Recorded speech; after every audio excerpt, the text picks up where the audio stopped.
கனிம கடத்தலை தடுக்க சென்னை, செங்கல்பட்டு, காஞ்சிபுரம், திருவள்ளூர், தென்காசி மாவட்டங்களில் சிறப்பு குழுக்கள் அமைக்கப்பட்டு தீவிரமாக கண்காணிக்கப்பட்டது. நிதிநிலை அறிக்கையில் தெரிவித்தவாறு பெரம்பலூர் மற்றும் புதுக்கோட்டை மாவட்டங்களில் கிரானைட் தொழிலை வளர்க்கும் நோக்கில் கிரானைட் பாலிஷிங் மற்றும் தொழில்நுட்ப மையங்கள் நிறுவுவதற்கான விரிவான திட்ட அறிக்கை தயாரிக்கப்படும். சுரங்கம் மற்றும் குவாரி பணிகளால் பாதிக்கப்பட்ட பகுதிகளில் வாழும் மக்களின் நலன் மற்றும் வாழ்வாதாரத்தை மேம்படுத்துவதற்காக மாவட்ட கனிம அறக்கட்டளை நிதியிலிருந்து 5025 திட்டங்கள் ரூபாய் 1532 கோடி மதிப்பில் செயல்படுத்தப்பட்டுள்ளன. முறையான சுரங்கத்தில் தமிழ்நாட்டில் முக்கியமான பெருங்கனிமங்களான சுண்ணாம்புக்கல், மேக்னசைட், குவார்ட்ஸ், பழுப்பு நிலக்கரியில் இருந்து கடற்கரை மணலில் கிடைக்கும் கார்னட், எல்மினைட் போன்ற அணுக்கனிமங்கள் உள்ளிட்ட நிறைய வளங்கள் இருக்கிறது. அது மட்டும் இல்லாமல் கிராஃபைட், இயற்கை எரிவாயு, எண்ணெய் என பல அரிய வகை கனிமங்களும் நமக்கு கிடைக்கிறது. அதேபோல் சிறு கனிமங்களில் கருப்பு மற்றும் பலவண்ண கிரானைட், சாதாரண கல், ஜல்லி, சிலிக்கா, மணல், மண், சரளைக்கல் என கட்டுமான பணிகளில் தேவையான அனைத்தும் நம் தமிழ்நாட்டு மக்களுக்கு கிடைக்கிறது. நாம் இன்றைக்கு பயன்படுத்துகின்ற இயற்கை வளங்கள் நம் முன்னோர்கள் நமக்கு விட்டு சென்ற சொத்து. அதை அழியாமல் பாதுகாத்து அடுத்த தலைமுறைக்கு எடுத்துக்கொண்டு சேர்க்க வேண்டியது நம்ம ஒவ்வொருவரின் கடமையாகும். இன்றைக்கு நம் வாழ்ந்தால் போதும் என்று நினைக்காமல் எதிர்கால சந்ததிக்கு வளமான நிலமும் சுத்தமான தண்ணீரும் கிடைக்க வேண்டும் என்ற பொறுப்புணர்வோடு செயல்படுவோம். பேராசைப்பட்டு பூமியை ஆழமாக தோண்டாமல் அரசால் அனுமதிக்கப்பட்ட அளவுக்கு மட்டும் கல், மண், மணலை எடுக்க வேண்டும் என்கிற செய்தியை மக்களிடம், தொழிலாளர்களிடம் கொண்டு சேர்க்க மாண்புமிகு முதலமைச்சர் அவர்களின் ஆணைப்படி 11/6/2026 அன்று குவாரி உரிமையாளர்கள், லாரி உரிமையாளர் மற்றும் செங்கல் சூளை உரிமையாளர்களின் சங்கங்களுடன் ஆலோசனை கூட்டம் நடத்தப்பட்டது. குவாரி உரிமையாளர்கள் இயற்கை தந்த கனிம வளங்களை அளவுக்கு அதிகமாக சுரண்டாமல் சட்ட விதிகளுக்கு உட்பட்டு அனுமதிக்கப்பட்ட அளவுக்கு மட்டும் கனிமங்களை வெட்டி எடுத்து லாரிகளில் ஏற்று செல்ல வேண்டும். தூசி, அதிக சத்தம், நிலத்தடி நீர் பாதிப்பு ஆகிய மாசுபாடுகள் இன்றி சுற்றுச்சூழலை பாதுகாத்து கனிமங்களை வெட்டி எடுக்க வேண்டும். பெருநிறுவன சமூக பொறுப்பு CSR நிதியை பயன்படுத்தி உள்ளூர் மக்களுக்கு தரமான சாலை வசதி, சுத்தமான குடிநீர், மரக்கன்றுகள் நடுவது போன்ற கிராம மேம்பாட்டு பணிகளை செய்ய முன்வர வேண்டும்.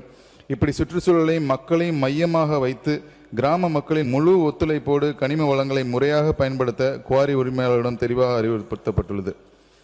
அரசு அனுமதித்த நடைச்சீட்டை பயன்படுத்தி லாரிக்கு மேல் தார்ப்பாய் கொண்டு மூடி அனுமதிக்கப்பட்ட பாதையில் மட்டும் கனிமங்களை கொண்டு செல்ல வேண்டும். லாரி ஓட்டுநர்கள் மது அருந்திவிட்டு வேகமாகவோ கவனக்குறைவோ வாகனம் ஓட்டக்கூடாது என அறிவுறுத்தப்பட்டது.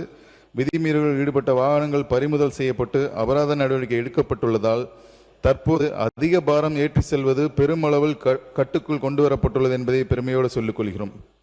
அது மட்டுமல்லாமல் மக்களுக்கு எந்தவித பாதிப்பும் இல்லாமல் கட்டுமான பொருட்கள் தங்குதடைந்து கிடைத்திட தகுதியான நபர்களுக்கு குவாரி உரிமங்களை விரைவில் வழங்கிட நடவடிக்கை எடுத்து வருகிறோம். இதனால் கட்டுமான பொருட்கள் தேவை பூர்த்தியாவதோடு புதிய குவாரிகள் அரசுக்கும் கூடுதல் வருவாய் கிடைக்கும். நமது மாநில வளங்களை அண்டை மாநிலங்களுக்கு அளவுக்கு அதிகமாக கொடுத்தால் நமது மாநில தேவைக்கு அண்டை மாநிலங்களுடன் கையேந்த நிலை ஏற்படும். இந்நிலையை தடுத்திட வளங்களை சரியாக தேவை பயன்பாடு அடிப்படையில் சமநிலை மேலாண்மை செய்தல் அவசியம். தமிழகத்தில் இப்போது நடைபெற்று கொண்டிருக்கின்ற கட்டுமான பணிகளுக்கும் குறிப்பாக மாமல்லபுரம், மரக்காணம், பெங்களூரு, சென்னை, பரமக்குடி, ராமநாதபுரம், தொப்பூர், கணவாய், ஸ்ரீபெரும்புதூர், காரைப்பேட்டை தேசிய நெடுஞ்சாலை பணிகளுக்கும் வேலூர் ரிங் ரோடு ரயில்வே மேம்பால பணிகளுக்கும் தேவையான கட்டுமான பொருட்களை உடனுக்குடன் வழங்க வேண்டியது மிகவும் அவசியம்.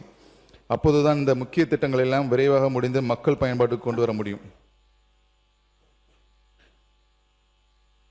அரியலூர், பெரம்பலூர் மற்றும் திருச்சி மாவட்டங்களில் உள்ள 22 இடங்களில் சுண்ணாம்புக்கள் ஏலம் விடும் வேலை தேக்க நிலையில் இருந்தது. ஆனால் நம் அரசினால் துரித நடவடிக்கை எடுக்கப்பட்டு உத்தரவு பிறப்பிக்கப்பட்டதால் முதற்கட்டமாக 22.71 கோடி ரூபாய் வருவாய் கிடைத்துள்ளது.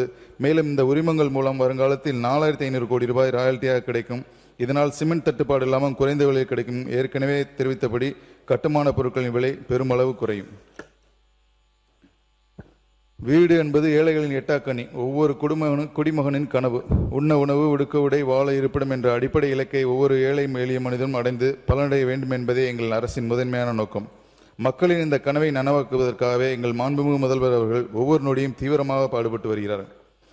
கனிம வளத்துறைக்கு வரலாற்று சிறப்புமிக்க 438 கோடி ரூபாய் நிதி ஒதுக்கீடு. நிதிநிலை அறிக்கையில் இயற்கை வளங்கள் துறைக்கு முக்கியத்துவம் அளித்து 438 கோடி நிதி ஒதுக்கீடு செய்யப்பட்டிருப்பது மாண்புமிகு முதல்வர் அவர்களின் வரலாற்று சிறப்புமிக்க நடவடிக்கையாகும். இயற்கை வளங்களை முறையாக பாதுகாத்து அவற்றின் நிலையான பயன்பாட்டை உறுதி செய்வதுடன் கனிம வள மேலாண்மை மற்றும் சட்டவிரோத சுரங்க நடவடிக்கைகளை தடுப்பதற்கு தேவையான அனைத்து நடவடிக்கைகளிலும் நமது அரசு மேற்கொள்ளும் என தெரிவித்துக் கொள்கிறேன். கனிம வளத்துறையில் நமது அரசு எடுக்கும் ஒவ்வொரு நடவடிக்கையும் செயல்படுத்தப்படும் திட்டம் ஒவ்வொன்றும் நிச்சயம் வரலாற்றில் பொறிக்கப்படும். நம் முதல்வர் அவர்களின் இந்த வரலாற்று சாதனை வருங்கால சமுதாயத்தின் முன்னேற்றத்துக்கு தேவையான வருவாயை பெருமளவில் தந்து பெரிய உறுதுணையாக இருக்கும் என்பதில் எந்தவித மாற்று கருத்தும் இல்லை.